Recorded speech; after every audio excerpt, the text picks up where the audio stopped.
है बच्चों, पुनः आपके समक्ष आपके अमित सर जी उपस्थित हैं फिजिक्स का एक नया टॉपिक लेकर। ठंड का मौसम है, बहुत ठंड लग रही है, एकदम तुम लोग रजाई में प्रवेश करके एकदम पढ़ाई मस्त कर रहे हो एकदम, ठीक है। आइए पढ़ा जाए, ठंड तो है लेकिन क्या किया जाएगा, पढ़ाई तो करना ही है। चलिए आया हम लोग पढ़ें। हम लोग का टॉपिक है धारा तथा अनुगमन वेग में संबंध। एक नया चीज आया है, धारा, अंग्रेजी में क्या बोलते हैं इसको, करंट बोलते हैं, और एक है अनुगमन वेग, इसको हम अंग्रेजी में कहते हैं ड्रिफ्ट वेलोसिटी। ड्रिफ्ट वेलोसिटी बोलते हैं इसको हम, अनुगमन वेग। हमें इनमें रिलेशन ज्ञात करना है और रिलेशन बहुत ही आसान है, थोड़ा सा बस आपको समझना है और बहुत ही आसान तरीके से समझाया गया है। थोड़ा सा थ्योरेटिकल है, न्यूमेरिकल कम है, थ्योरेटिकल ज़्यादा है, इसमें ध्यान दे दीजिएगा। हमने यहाँ पर स्टार्ट किया है और आप इसको समझने तक आप इसका स्क्रीनशॉट ले लीजिएगा ताकि आपको लिखने में आसानी होगी, और ध्यान से समझिएगा।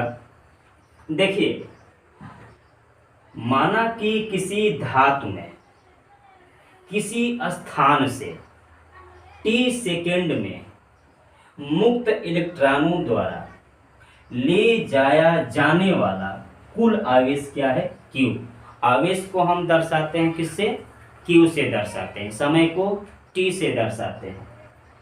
तब धातु में वैद्युत धारा, तो एक आसान तरीके से हम वैद्युत धारा के बारे में जाने तो धारा बराबर होता है आवेश बटा समय।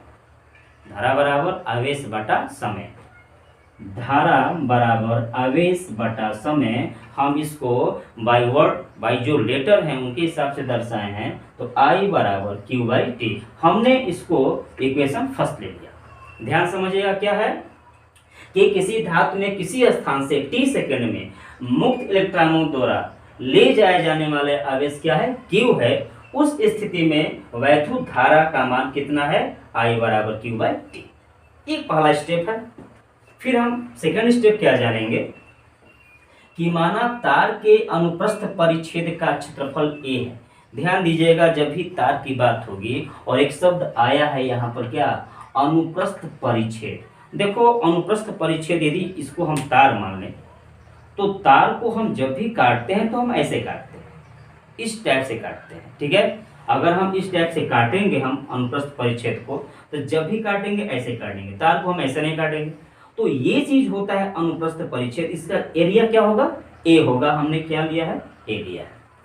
तथा इसके प्रति एकांक आयतन में, आयतन समझते हो, मुक्त इलेक्ट्रॉनों की संख्या हमने क्या लिया, n, एवं इलेक्ट्रॉनों का अनुगमन वेग vd है। देखो, हमने अभी बताया कि अनुगमन वेग को हम इंग्लिश में बोलते हैं ड्रिफ्ट वेलोसिटी, और इसको दर्शाते हैं vd से, d से ड्रिफ्ट और v से वेलोसिटी, तो हमने इसको vd लिया है। उस स्थिति में एक सेकंड में तार के क्षेत्रफल में से गुजरने वाले इलेक्ट्रॉनों की संख्या, एक सेकंड में, कितने सेकंड में, एक सेकंड में कितनी गुजरेंगे इलेक्ट्रॉन, तो n गुणे a गुणे vd। देखो, ये जो n है वह इलेक्ट्रॉनों की संख्या है, a जो है एरिया है, vd है अनुगमन वेग, जिस वेग से वो चल रहा है। तो एक सेकंड में तो NaVd हुआ, तो ये बता दो t सेकंड में तार के क्षेत्रफल में से गुजरने वाली इलेक्ट्रॉनों की संख्या क्या होगा। तो एक आम का दाम 2 रुपया, तो 2 आम के दाम 4 रुपया, तो एक सेकंड में इतना, तो t सेकंड में t से क्या कर दोगे आप, गुणा कर दोगे, NaVd गुणे t।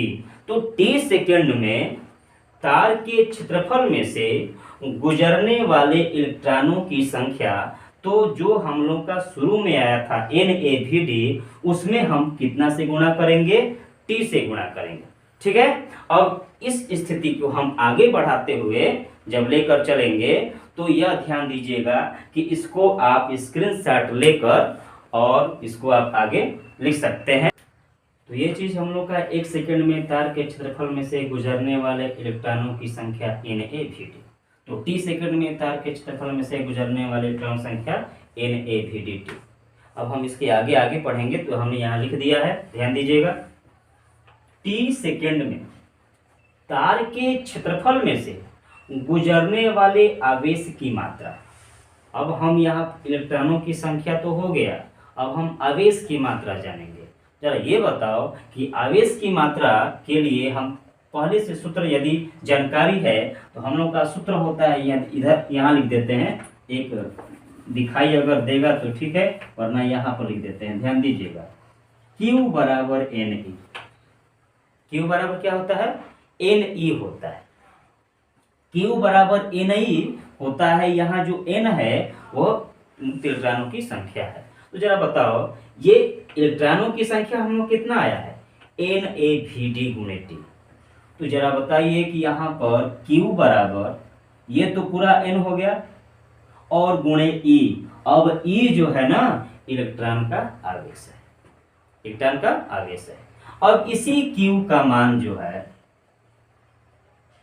Q का मान समीकरण 1 में रखने पर, समीकरण 1 आपके फर्स्ट शुरू में था, क्या था? I बराबर Q बटा T। पहला समीकरण क्या था? I बराबर Q बाई T। Q का मान क्या निकला है? NaVD T गुणा E, बटा में क्या? T। तो T से T का हो गया कैंसिल, तो बच्चा I बराबर कहा गया? NaVD गुणा क्या? E। अब ध्यान दीजिएगा, I क्या है? धारा, VD क्या है? अनुगमन वेग। तो धारा और अनुगमन वेग में एक रिलेशन हो गया, इसको लिख सकते हो, या I बराबर NE A और अंत में क्या लिख दे हम? VD। एक रिलेशन यह बनकर आ गया, क्या बना? I बराबर NeAVD। ये I है, धारा है, और N क्या है? इलेक्ट्रॉनों की संख्या, E क्या है? इलेक्ट्रॉन का आवेश, A क्या है? तार का अनुप्रस्थ परिच्छेद क्षेत्रफल, और VD क्या है? अनुगमन वेग। एक बात और है कि यदि प्रश्न को थोड़ा सा बदलता है कि अनुगमन वेग न लिखकर अगर इस अनुगमन वेग की जगह पर अगर अपवाह वेग लिख देता है ना, अपवाह वेग, तो समझना कि यही अपवाह वेग को ही हम क्या बोलते हैं? अनुगमन वेग भी कहा जाता है। तो दो तरीके से क्वेश्चन आ सकता है कि धारा और अनुगमन वेग में संबंध स्थापित कीजिए, या धारा और अपवाह वेग में संबंध स्थापित कीजिए। और अनुगमन वेग और अपवाह वेग आप पीछे टॉपिक पर जाकर पढ़ सकते हैं, इसकी परिभाषा पढ़ सकते हैं। लेकिन ये हम लोग का निगमन था, बहुत ही आसानी तरीके से और बहुत ही बढ़िया तरीके से बताया गया। यदि आप ध्यान से देखे होंगे तो इसकी एक लाइन भी आपसे छूटेगी नहीं। इसके अलावा हम आगे भी इसका वीडियो बनाते जाएंगे, और आप इसको, एक है कि इसको शेयर भी करते रहो, इसको आप थोड़ा शेयर भी करते रहो ताकि आपके दोस्त सब देख सकें। आप हमारा सहयोग करेंगे तो हम आपका 100% देंगे आपके लिए, ताकि आपका एक भी टॉपिक आपसे छूटने न पाए। बस वो आप पढ़ते रहिए, और अपने टॉपिक जो भी समस्याएं हो आप कमेंट बॉक्स में लिखिए। मैं उस पर जब भी समय मिलेगा मैं उस टॉपिक पर वीडियो बनाकर आपको भेज दिया करूँगा। और इसमें कहा जाता है कि सब्सक्राइब जो भी करना होता है सब्सक्राइब कर लो, जो भी नहीं किए हैं, ताकि जो भी हम वीडियो बनाएंगे वो तुरंत आपके पास पहुंच जाएगा। और आप लोग, ठंड का मौसम है, थोड़ा ठंड से बचे रहिए, फालतू घुमा मत कीजिए। आसानी से घर बैठकर, स्कूल जा रहे हो स्कूल जाओ, घर बैठकर खूब बढ़िया से पढ़ो, समय दो, पढ़ाई पर समय दो, फालतू घूमने का काम नहीं है। क्योंकि यही 2-3 महीने का समय है, जितना तुम पढ़ाई कर लोगे तुम्हारे लिए यही बेनिफिट है। एकदम बढ़िया से पढ़ो। और आगे के लिए पुनः आपके लिए वीडियो लेकर आऊँगा, और बढ़िया वीडियो लेकर सब आया जाएगा, और आप लोग बढ़िया से पढ़ाई कीजिए। धन्यवाद।